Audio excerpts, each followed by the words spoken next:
He's an American guitar legend and musical director for The Conan O'Brien Show. Hear untold stories from Jimmy and his musical guests. They will talk music, its influence, culture, and future on The Green Room with Jimmy Vivino, with special guest David Fishof. Well, I had the pleasure of having dinner with Giorgio Gamelski one day, who was another guy that had the Yardbirds back then. Okay. And he was packaging a pretty boy blues band. You know, he found these guys in a club playing old blues songs, and you know, they had a Peter Noon looking lead singer kind of thing. Same with Herman's Hermits, you know. Yeah. I mean, to me, that's valid music. I'm sorry, that's my childhood. I love that. You know, and Well, it doesn't. It's not like that anyone's uncool that sells that many records. So let me ask you, as a musician, because Bill Medley once said a great line to me. He said, "David, we took all the good notes in the '60s and '70s. How many notes are there?" There's only 12, Right. and then there's the Indian scale, which has more. Okay. But you know, Bill Medley, great singer. Well, both of them, the two of them. So that leads me to the next project I did. So after the Monkey tour, I created Dirty Dancing as a live tour. By the way, I had a band with Frankie Previtt it was called, a band was Frankie and the Knockouts, right? Right, you were in that band? No, I wasn't. I quit before they. He had a band called Bull Angus, right? And he had a house in Milltown, New Jersey. And he said, "Man, come and live with me in the house." I was like 17, right? And my parents were like, "Who is this guy?" Frankie was probably 20. He was probably 3 years older than me. He's an older guy. He's having you live at his house, and you guys are rehearsing, and that's it. You're smoking pot, I'll bet. I said, "Well, I'm not telling him anything." You know, we were living on cereal and salad, right? And I couldn't hang. I wanted to work. My brother had gigs for me, bar mitzvahs, wedding things to do, money to be made, you know. So I was like, I can't hang with this band. And then they had that big hit with Sweetheart. And then Frankie wrote that song, Time of Your Life. You know, with I did a master class with him this year. And him and his partner, and boy, we got a lot. He's a sweet cat, man. Sweet cat. He gave all the money to charity. And I thought it was so cool because he had Patrick Swayze's wife came on, and I remember Dirty Dancing was just such a great part of my life because it was a show that reminded me of the Catskills, and it was the first time anyone put on tour a movie, and I decided got Bill Medley to do it, and Eric Carmen and Mary Clayton and the Contours. I went to Detroit to see the band The Contours on a Sunday afternoon in the church, and they were falling all over each other. And one guy was a sanitation guy, one guy was a cop. Yeah. And I sent a choreographer in there to make them in like a Temptations tops, like one of those bands, clean them up. And that tour was amazing. I played everywhere, all around the world with that. Well, Motown had them for a while, and Dennis Edwards, who replaced David Ruffin, actually did sing with the Contours on tour. Right. There were the Contours were for a while. They had that Charlie Atkins, Motown sprucing up of, dance steps and everything. But then they sort of just went back to, their lives, and they didn't do it anymore. So you found them. You rediscovered the Contours. I rediscovered them. I went to Detroit, and the movie really gave them that song, "Do You Love Me?" And I toured that for 2 whole years. That played everywhere around the world except Japan. I mean, it was such a huge hit in Germany and everywhere. I mean, Dirty Dancing still is. Isn't it amazing how it still is?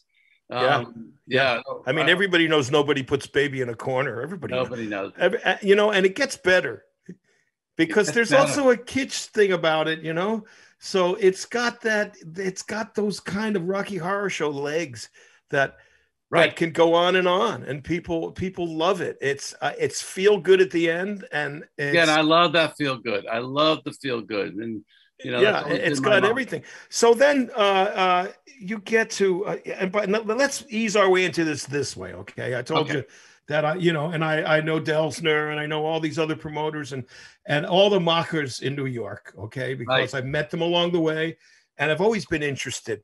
But the most fascinating, who became a really good friend for me, was Sid, okay? Now, Sid Bernstein tried to set me up with his daughter every other day when we talk, Are you married?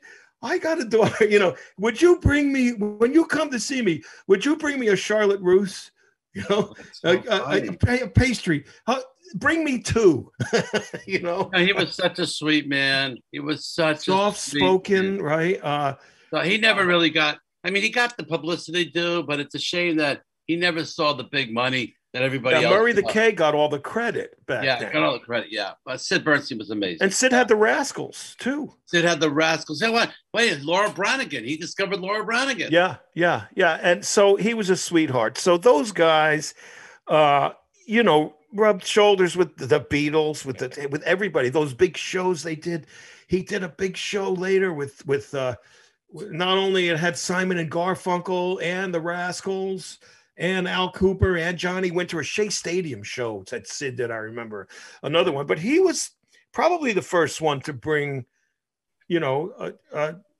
concerts into a baseball stadium or into any sort of He was stadium. the promoter. He was before Bill, like Bill Graham. He was he was there. You haven't worked in both of those worlds, okay? How do you get to a baseball stadium and talk them into letting them having a concert? Well, I think Dennis Arfa's the king now of that because he's got Billy Joel.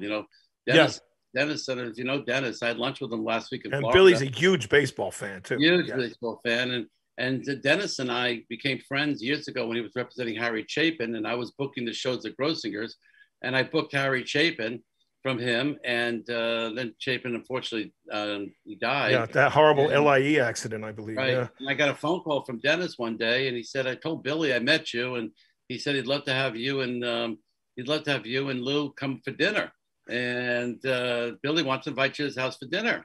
So I call up Lou, and I said, "Lou, Billy Joel wants to come over for dinner." Lou said, $1,500.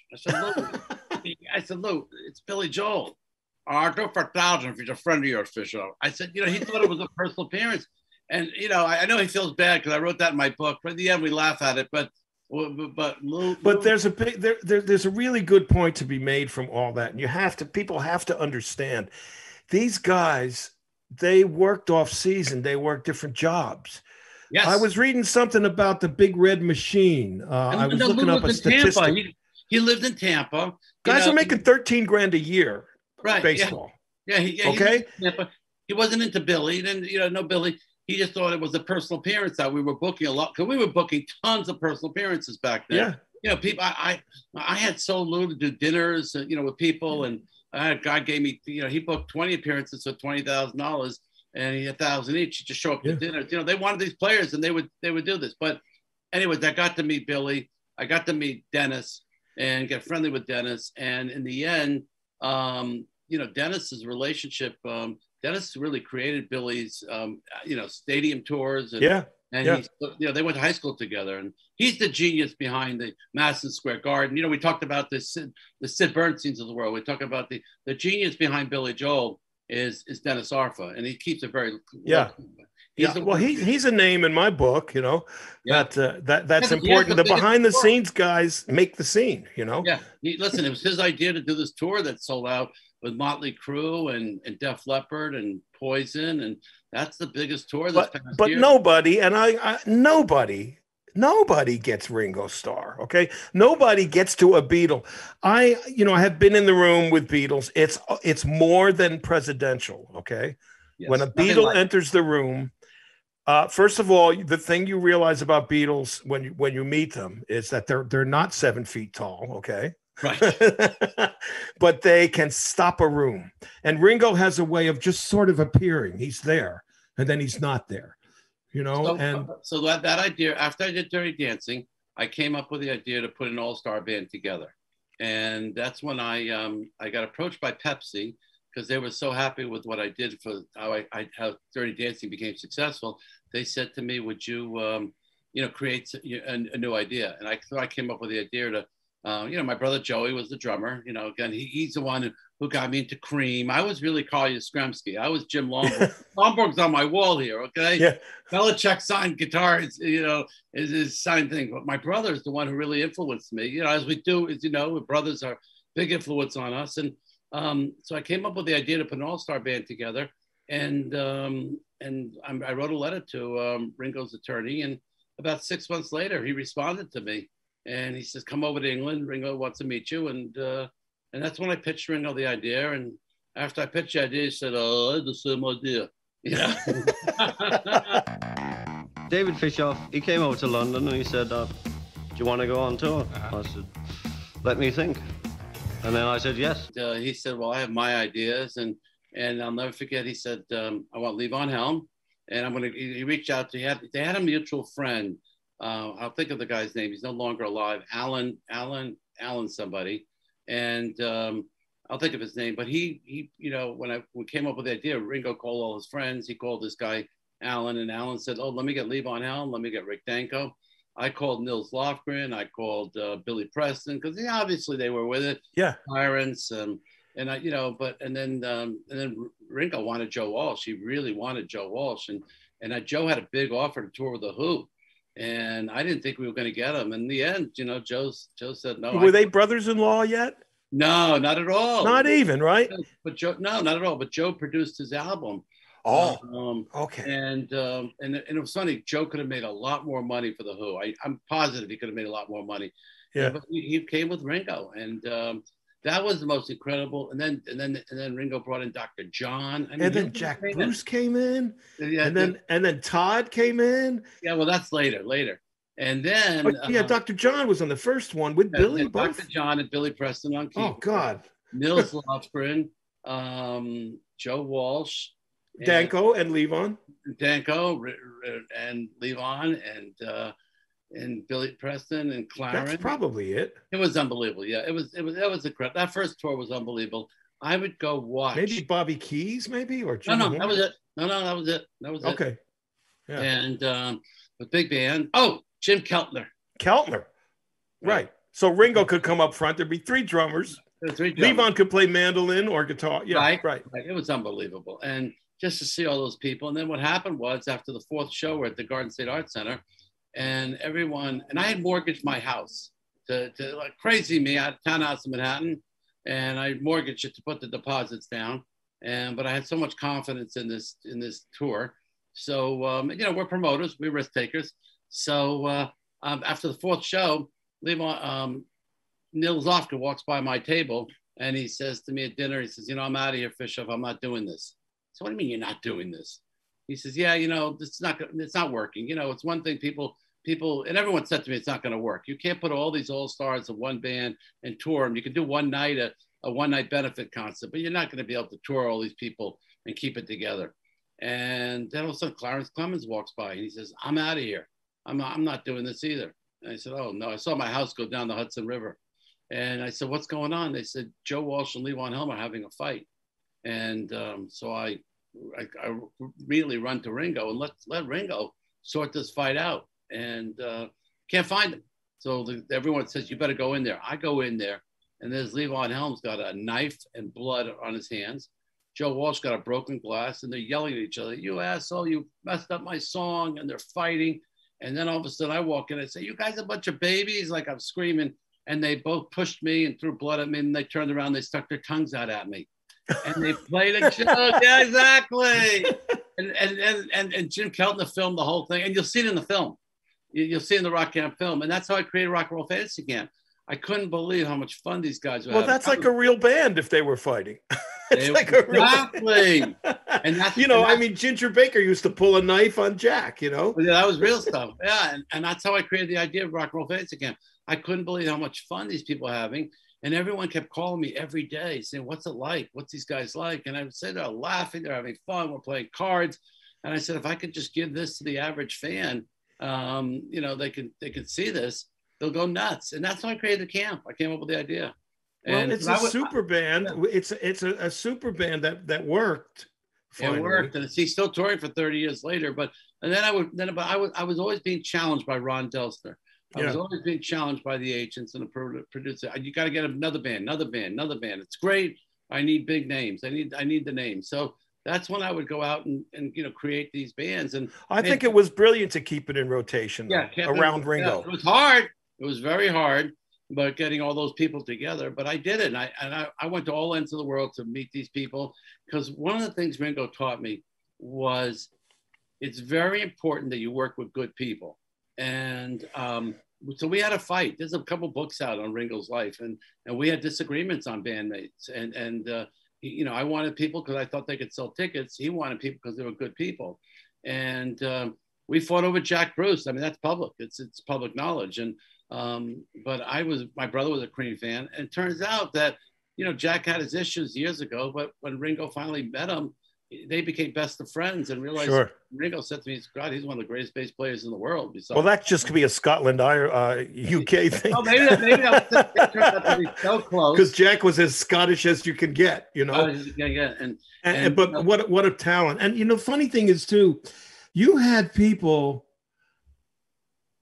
working on music they never would have played in their lives. Never. Dave Edmunds, you know, I got to, I can't tell you. He's a mensch, you know, he's a great guy, man. Yeah, I can't tell you how many lives of Ringo, you know, how many of these musicians, people don't know this because he's very modest about this, but so many of these musicians got straight because of Ringo, that he saved their lives. And for example, Dave Edmunds, you know, we had to insure the band, you know, prior to the tour because we had a lot of money out there.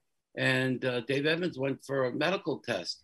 And if he wouldn't have gone for that test, he wouldn't have realized that his heart was he was gonna die. And he, you know, so I can't tell you how many people Ringo had influence.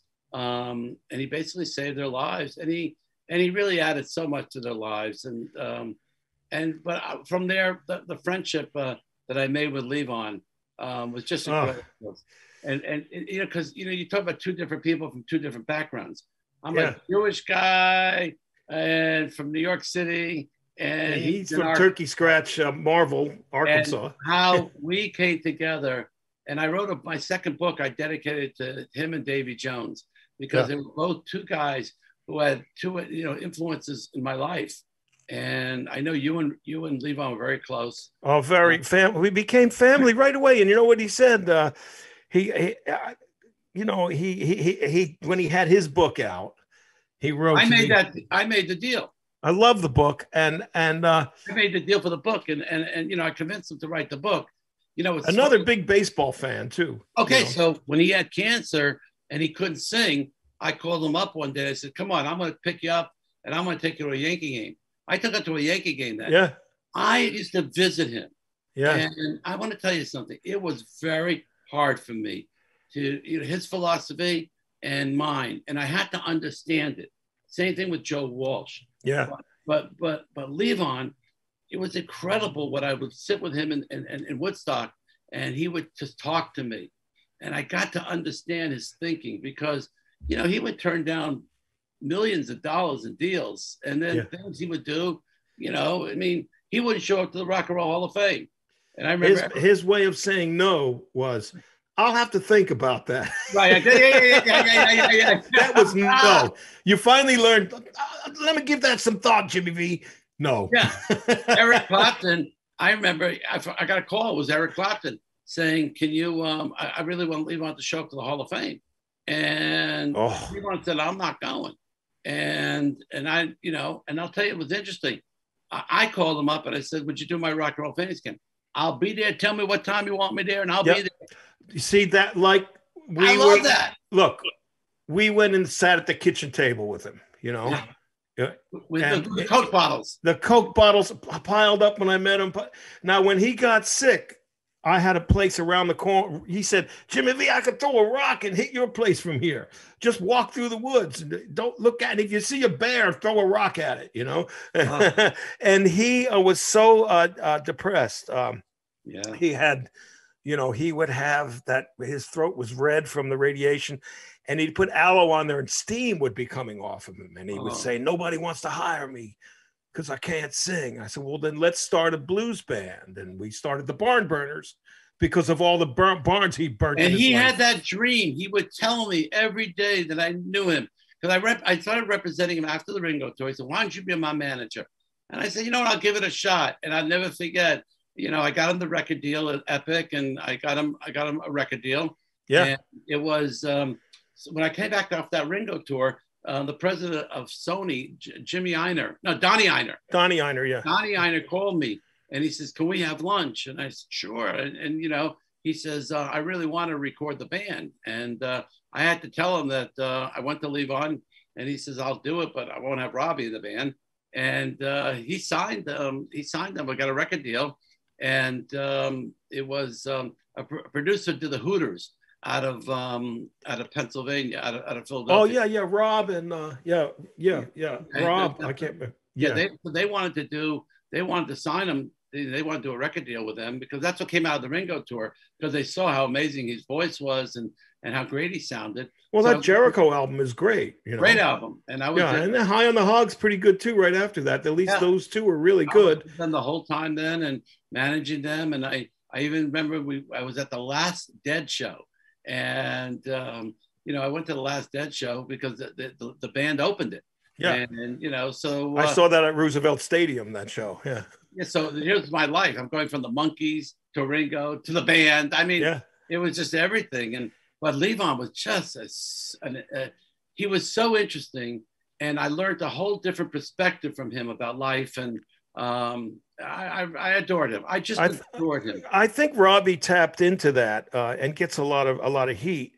Yeah. But, he really knew, he really got those stories. The same stories Levon would say to you or me, Robbie turned them into like fictional characters that seemed real to us, a lot of them. Wow. And that's what a writer does.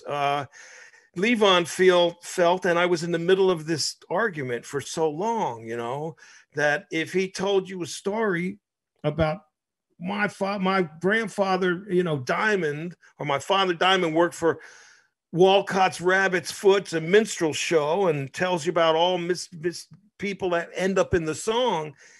Where's the line between? It's such a fine line between collaboration and inspiration, and I think that if it's not brought up, you can't bring it up 30 years later, 20 years later. You have to bring it up right away if there's a problem. Right. And that's the only defense I have for that. I don't think there was any malicious intent for being inspired, but those stories didn't come out of Canada, but a Canadian's point of view. It's like he was talking to somebody from the Civil War, man. Yeah. And that's why those songs sound like Matthew Brady photographs to me. They just do. And it's amazing how, a great writer can do that. They say that Kerouac, if it wasn't for Neil Cassidy, he wouldn't have any stories. Wow. So does Neil Cassidy come back after Kerouac later and say, wait a minute, my name should be on there too? That's collaboration versus inspiration. It's a very fine line. So I want to share this with you. So I'm doing my first rock and roll fantasy camp, and I bring it to New York City, and I bring Ron Delsner in to speak. And, I figure these people want to hear from him. He was amazing. He turns to me and says, snappy dresser. You got to get some big names here. This thing's incredible. So then I decide I'm going to fly to England. I'm going to go to Roger Daltrey. And Roger just done a tour for me, a British Rock Symphony tour. And I wanted to convince him to do my camp. And we're at dinner, and I'm telling him, Roger, I'd like you to do my camp, and this is what it's about. And he says the whole night, you do a camp, do a camp. I said, what's a camp? You do the Village People, the Indigo Girls, the Thompson Twins, because the word campy in England is not camp. Like we went to the Catskill camp. So I turned to him, and after 2 hours being frustrated, I said, Roger, if you had an opportunity to jam or meet your idol, who would it be? And that's what my camp's about. He says, you introduced me to Levon Helm, I'll do your rock camp. There you go. And I turned to him and I said, first thing came out of my mouth was, I said, Levon? Sure, I know Levon well, and we're good friends. And I said, I got to be honest with you, at least they're going through a tough time, and financially. He says, whatever you're going to give me, give it to him. I want to meet that guy. So I called up Levon right away when I came back from England. He says, I'll be there for you, David. This guy was unbelievable. Yeah. Every time I asked him for something for me, he always said yes. And I called Roger up, and he came. I got that picture. And in my film, you see the picture of Levon Helm and Roger Daltrey together. They spent a day together at the bottom line. And Roger was like so happy to meet Levon. It's amazing. No, it is. He called me up one day. I hate to throw his name out, but I think from Pink Floyd. Roger Waters loved him. Yeah, Roger Waters loved him. He called me up personally. He says, I want to get the band. I want Levon to do the Wall. Yeah. And I mean, that's how amazing, incredible. Levon Helm was so respected. We were family. You and I were family to him, okay? Oh, we're family, and he always knew too. And he would take me to task a bit if he knew somebody got to me to get to him that he didn't want to talk to. Right. You know? He was sharp, wasn't he? Wasn't he sharp? Oh, that's like some country sense that, you know, that's a seventh sense. You know who else has that? Joe Walsh has that too. Oh, yeah. Yeah, he's a genius. And well, let me say something. Let me. You're one of the only people I could really might really understand my theory about the band. Okay, and the UK. What happened with the band? It's a U.S. invasion. It's a reverse British invasion. It's the first time that when the Great White Wonder bootleg came out that had pieces of the Basement tapes on it. It went over to England, and people were listening to the Basement tapes and hearing the band, and then they heard Big Pink. When they heard Big Pink, and even the drum sound, even the sound of the record, it changed music. All of a sudden, Cream was going to break up because Eric was so enthralled with this American sound. He wanted to go there. He went to Woodstock. George, when you listen to the demo that the Beatles made of All Things Must Pass, it sounds like something from Big Pink. The Beatles are trying to do the band, even the Leslie guitar thing that Robbie did. You know, they're doing it. All things must pass. Just, it's like Tears of Rage. So, and even when you see the Let It Be, the original cut, and Paul walks in the room looking like Garth all of a sudden. He's got a long black coat, a beard, and his hair back, and I'm like, oh, these guys are like playing, they're so into the band. Elton John does Tumbleweed Connection. Sounds like a band record. He's trying to sound like the band. I think that they got it before America got it. Once again, the way they got the blues, Chicago blues, they latched onto the band, and it changed British music. So all of these heavyweight guys who were kind of in a place where they were kind of doubting what they were doing, they changed directions of their music. Clapton all of a sudden is taking George, and they're joining Delaney and Bonnie just to get to America, And what about Brian Wilson too, right? Oh, yeah. Yeah, Brian Wilson. Yeah. I mean, I heard Roger Dolce stands on the side of the stage. Yeah. And this is one of my favorites. I had Jeff Beck at Rock and Roll Fantasy Camp, and that was amazing. Yeah. And the next day he calls me up. He calls me up Sunday morning, I think. He says, what do you got today? What's happening today? I said, I have Brian Wilson doing the camp. He says, can you pick me up? I want to come and watch. He came to watch. Yeah. He's sitting in the back of the room. There's 80 people and Jeff Beck, and he's watching Brian Wilson. And it was like, wow, Brian Wilson. And I realized Roger too, because Roger introduced me to him and his people. It was amazing how much, he had the same influence, the same thing, like the band, right? It was the reverse. It was the reverse.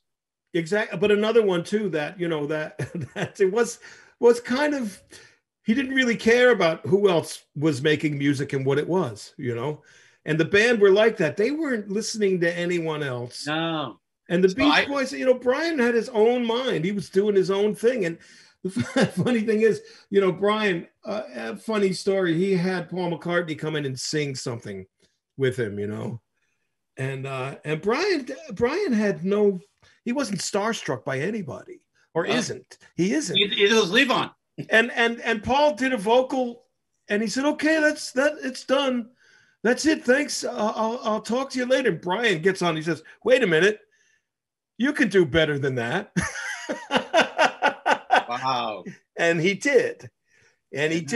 Because, that's the problem a lot of times when guys get so big that they're not listening to anybody anymore.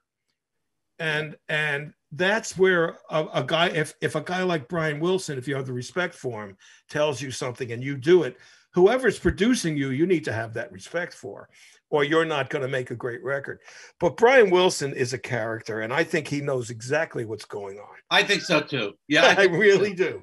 He came to a couple of my camps. It was unbelievable. Yeah. He came. He was there. He's in the film. Yeah. And it was amazing. But, you know, again, to meet these musicians in our lifetime, to meet these people, what an honor. Really, what an honor. From a Beatle to Bill Wyman was, you know, an incredible, got to meet him and spend time. Well, for kids like us, all right? Yeah. For kids like me and you, when people step out of your record collection into your life, and 99.9% of the time, they live up to exactly what your fantasy was about them. And then there's Chuck Berry. But even he, because me working with Johnny Johnson, got to be a great guy. Where, you know, and I understood what he went through. He was really railroaded, you know, and had a general mistrust.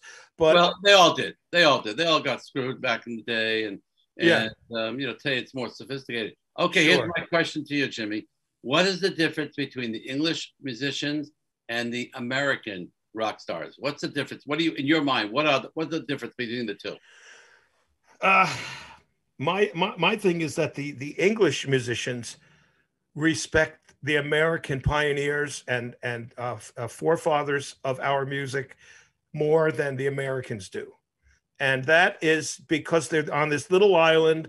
They got rock and roll on sailors bringing records in, and they worship those records, and they put them on, and the Stones are sitting around listening to Jimmy Reed, and John Mayall's listening to Freddie King and learning everything, ingesting it, you know, and we're not. We got America, and we've put people in compartments. Oh, that's soul music. That's rhythm and blues. That's blues. We don't like that. That's rock and roll. That's pop. The English, they don't care if it's great and it's American. They're going to throw it back in our faces. You know, their invasion came a totally different. That second invasion, you know, of rock and roll. More American kids worship British guitar players than American guitar players. And I'll tell you my difference from a non-musician point of view. The British musicians, it's a job. It's a business. You know, my father was a sheet worker, an iron worker. My father had a regular job. Being a musician is my job. Yeah. I go to work. The Americans want to be like the British. You know, the Aerosmith guys, they want to be like the Rolling Stones. Yeah, they do. Yeah. You know, and they act that way, and they think they have to be. You know, Steven Tyler thinks he has to be, you know, something different. Mick Jagger is a businessman. Oh, It's a job to him. Well, Clapton does banker hours now, only in the studio. Right. So I love that about the British. I'm a rock star. It's my job, you know, and I'm going to work. I'm going to work. And it's not a lifestyle. I don't have to do, you know, the drugs and make myself crazy. It's just a different attitude toward the work ethic. The work ethic is just you would know that from knowing so many. You know the musical part. Yeah, I know the musical part, but that other part is very interesting. I'll have to think about that. Yeah, think about that. I'm going to work. In the words of the immortal Helm, you know, forever. I'm so glad that you guys were friends. So that I think of him all day, and he had so little trust for anyone in the business. Yes, he didn't trust anybody, and I got to tell you something. The fact that he taught me a lot. I learned the most in this business from him and Joe Walsh. Yeah, and Davy Jones taught me a lot too. Yeah, and they were like mentors to me because here I am. I'm an Orthodox boy, and I'm not in this world. I'm a sports guy, and they really took a mentorship from me, and they really I owe Levon so much.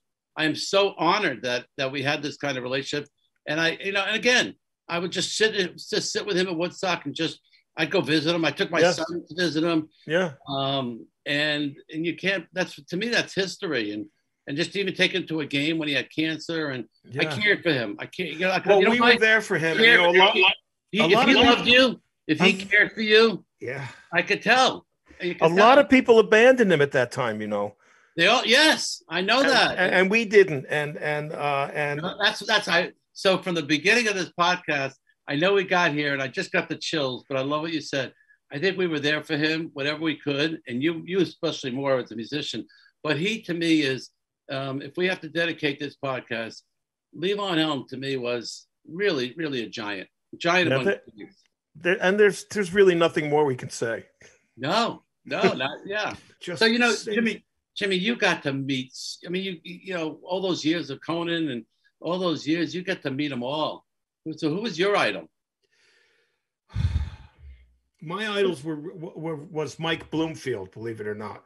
Wow. And the Paul Butterfield band, those guys, you know, the white blues bands that came out of Chicago, integrated blues bands, and then Muddy and Wolf and the Chicago blues guys, and it's funny, it wasn't the Beatles so much, right? It wasn't Elvis Presley, right? And it was Miles Davis and Ella Fitzgerald, the music my father played around the house, the big band music, and mostly Mike Bloomfield made a kid like me say, listen, if a Jewish kid like this from a good family, good families could figure out, you know, and he was from a rich family. If you take a sugar shaker from the restaurant, right, and turn it over and it says Bloomfield on it, or a coffee maker that says Bloomfield, or salt and pepper shakers, restaurant supplier to the Kings was Bloomfield's father, you know, and he wanted to play the blues. Boy, was he ever, you know, Meshuggah. So, right. You know, and he fell in love with the African Americans art form in Chicago, right, and brought it to us white kids. The way the Stones, everybody was bringing this stuff in, you know, and we weren't appreciating it. And so that's where my heroes were. That and believe it or not, like Gene Kelly and Fred Astaire, because I was a tap dancer as a kid. Sammy Davis. Sammy Davis. There. You see, my parents would say you have to do everything. Yeah. See what those Osmond kids are doing? They had a summer series with Andy Williams. They're dancing, they're singing, they're acting, they're playing instruments, right? And they're neat. Their hair is neat, right, whatever. They're dressed good. You know, you want to be in showbiz, and the word showbiz was big. You know, if you wanted, my father was a carpenter, came over first generation from Italy, a family of carpenters, had 3 sons who all wanted to be in show business. Wow. But he was a great trumpet player that was not allowed to be in showbiz. His father said, no, you swinging a hammer. So that's what Rock and Roll Fantasy Camp is about. It's about these people who are 20 years old. They're in a band, high school, college, and they had to go find a diversification. Yeah. And the parents said, you got to get a real job. But every day it's in them that they're a musician or he's a trumpet player. It is. It's in there. I have to share with you Joe Perry. He said a line to a guy. We're at a camp. And he turned to a guy and says, what do you do for a living? He says, oh, I'm a lawyer. He says, but on the weekends I play in a band. I'm a guitarist. He says, you do that guitarist bullshit. You do that legal bullshit to pay for your guitars. That's right. You're a guitarist first. You're a guitarist that is a lawyer 5 days a week. Right. You're a guitarist first. And that hit me because these musicians all day, my son, he's, you know, he works in a law firm. He's a drummer first. He's tapping all day. So you're a musician first. And it's never too late. Yeah. And so I'm writing a 3rd book, and the name of my 3rd book is, Hey Mom, I could have been a rock star, but you made me go to college. Thank you. Thank you. Right. Because, you know, I see it, all these guys, they come to camp and they're basically performing on that final night, and they got the middle finger up at their parents. I could have been a rock star. I could have been a musician full time. And once you're a musician, and I can't play, Jimmy, I got to be honest, I tried. I couldn't get my hand over that F chord. And F is the heart. I gave up. But I know what it is to be around people, the passion that a musician has. And then I want to share this too with you. You know, these people that come to camp and they say, oh, I'm good. I'm really good. And I say to myself, no, I know you're very good. And I would turn to Bruce Kulick and I say, Bruce, is the guy good? He said, David, I play my guitar 5 hours a day. Yeah. I move my fingers. Joe Walsh, I play with my fingers. You can't do this one day a week and think you're going to be great. No. You got to play every day, right? I got them on the bed, guitars. They're laying on the bed. So, but let me tell you something, though. Even guys like me and Joe Perry, who I know Joe, he's a great guy. It still gets me when that thick back Bay accent comes out of him, not Northern End or wherever he's from. It's amazing. Everyone else has seemed to drop it. Steven doesn't really have it. Joe is just Boston, 100. Unbelievable. 100% Boston. I have and a great cat respect for that man. But he would even agree that we don't feel like we're great. You know, we don't feel like we're done or that we're good. And I always tell kids this too. You show me something, you know, and when we went, the funny thing is when we went to do your camp in Vegas and Elliot, we knew Elliot was in the next room with the band and we were with the band. He said, let's go invade Elliot. Let's go. Nobody was kind of monitoring it. We kind of had run like the lunatics were running the asylum. Right. That's, yeah. Unfortunately, I was out of town that weekend because one of my child was I had a daughter, she wasn't feeling well. She was in the hospital. I had to take care of the kids. I missed that camp. We went over. So the funny part about it is this: we go in and me and Will go in. I say, "Hey guys," to his band. I said, "I'm going to interrupt your get together for a minute because I'm going to be selfish." Elliot, play me the solo from this or that card song, whatever. And everybody all the guys, they wanted to see Elliot. I said, I know you're here. We're here to talk about the Beatles, but I think that you are just as important and that they need to see how you play some of those cards. He composed these solos, Elliot, you know, and they are part of the song like George Harrison. Exactly. You know, he didn't just play the blues or he composed solos, you know, and I'll tell you why I've been able to keep this camp going for 25 years. I invite, here's a great example. I get Nick Mason, Pink Floyd. There's no one richer than him. I don't care. The guy, he's got cars. I heard that like $80 to $100 million. So Nick Mason comes to camp. I say, come for 2-3 hours, jam with these people, and they'll do a Pink Floyd song. The guy stayed for 4 days. And he said, he got to meet Mickey Dolenz and play a Monkey song. I never got to play a Monkey song. See, he got to play with all fans. They're all fans. And he stayed and then he wrote a great article in GQ about his experience. I went to Slash. I said to Slash, would you do my camp? Come for 2 hours. He jammed 1 hour with every band. And it's, you know, he said it's the hardest he ever had to work. He worked for 14 hours jamming with every band because once he was there, he's a guitar player first. And he loves to play. Well, you know Varner then, I'm sure, you know. What? You know Jeff Varner then, I'm sure. Jeff's amazing. You know, and Slash is he's a phenomenon. Amazing. A great he's human a phenomenon. Being. I hope I get him one day again. He's just been an amazing person. And if he only knows the lives that he changed that day, I can tell you, I know 5 people that are now musicians, young kids who are musicians full-time. But here's the best was I had a lady who comes to camp and she works for Lehman Brothers, one of those companies. And she didn't tell her boss that she's going to Rock and Roll Fantasy Camp. And so she comes to camp and she wanted to be with Slash. She wanted to, you know, meet him and you know, sing a song with him. And the picture appears in the front page of the USA Today. Yeah. She comes in Tuesday back to work, and her boss says, "You said you were out sick. Here's your picture in front of USA Today with Slash." And they fired her. She said, "I'm out of here. I'm out." She said, you know, she quit, and she went on to become a music manager. She said, after I got to do that, I wanted to find my passion. And that's your confidence. It's a confidence builder. It's a confidence builder. You know, and I would say to anyone, and I hope this would get into our interview, anyone who thinks they're afraid to go to a rock and roll fantasy camp is got the wrong idea about what it is, because the guys that are asked are more afraid than you are about being teachers. You got them, actually. Jimmy, wow, this is a great quote, because that's the same thing with Ringo. When I put the All-Star Band together, people always ask me, you know, what they had to practice other people's songs. Ringo has to practice these people's songs. He wanted to make sure I get them right. He was rehearsing these songs for weeks and weeks and weeks because he didn't want to show up to rehearsal. Colin Hayes said that, you know, I never forget, he did it. He does a comedy bit about him trying to have to play an Eric Clapton, you know, a song because he was playing with, like, say, Jack Bruce or something. Or and had to do it's unbelievable. Or what about trying to learn any of Todd's chords to hit songs? Right, you know? Exactly. Exactly, the preparation and the fear factor. But I get the nervousness.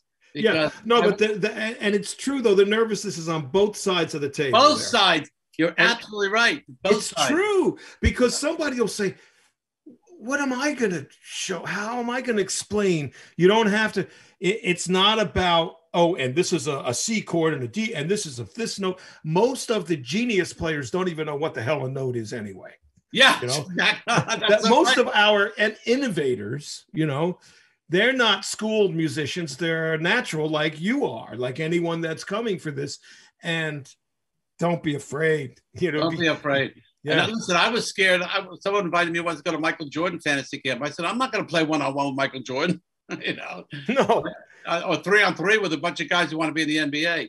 I get the fear of that. That's why the film is so great. I think people will see how giving these artists are, from Gene Simmons. There's a big difference, David, though, in sports. Music is not a competition.